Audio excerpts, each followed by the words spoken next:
Donald Trump's reelection campaign is very quickly running out of money.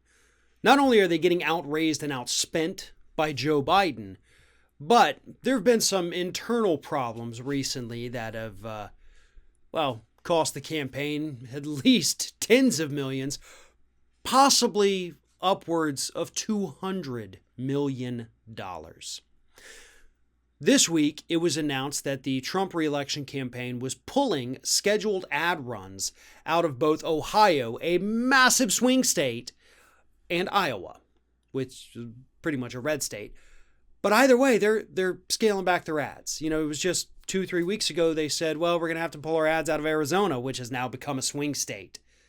Trump could end up losing Arizona. And now they're pulling more ads in more states. And we're a few weeks away from the election.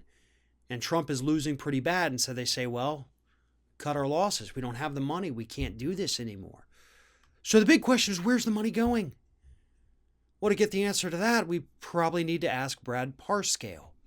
Because according to reports, Brad Parscale is now officially under investigation for stealing as much as $40 million from the Trump reelection campaign.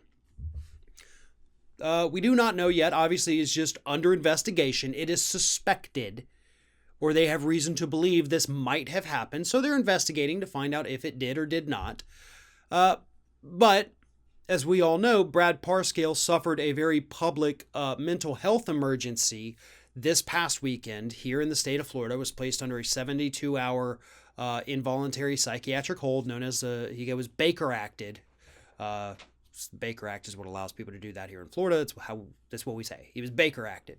But as more details emerge about the story, and I actually said this at the time, and it's starting to look like I'm right about this.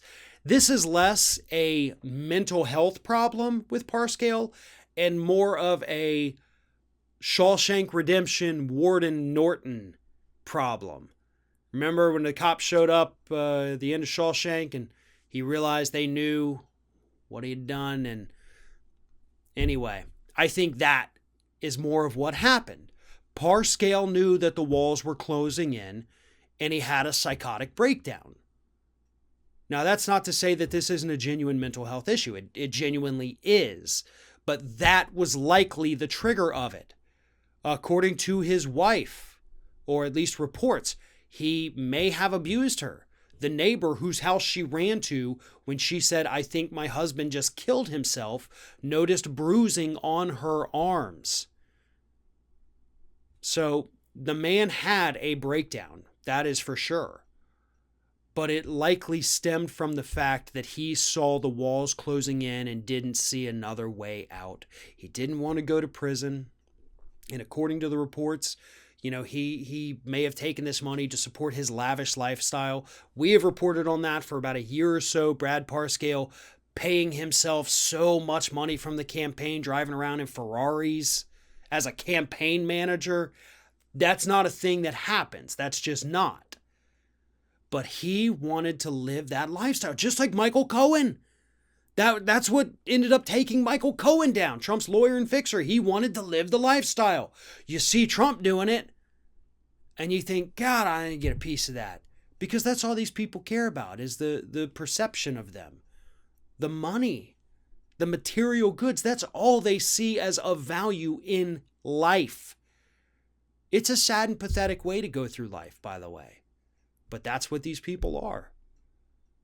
Oh, and by the way, the $40 million that he, is under investigation for possibly stealing, some of that actually comes from the Republican National Committee itself.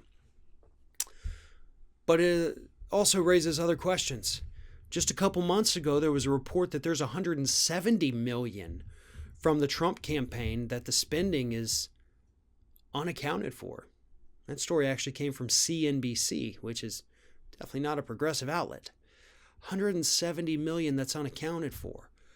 Oh, they know where it, went initially, which was to Brad Parscale's companies.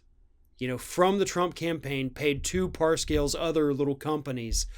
They just don't know why. So I guess it's accounted for. It's just unexplained. because none of the financial disclosure forms really tell us what that $170 million was actually spent on. Other than that, it was spent from the Trump campaign to Parscale.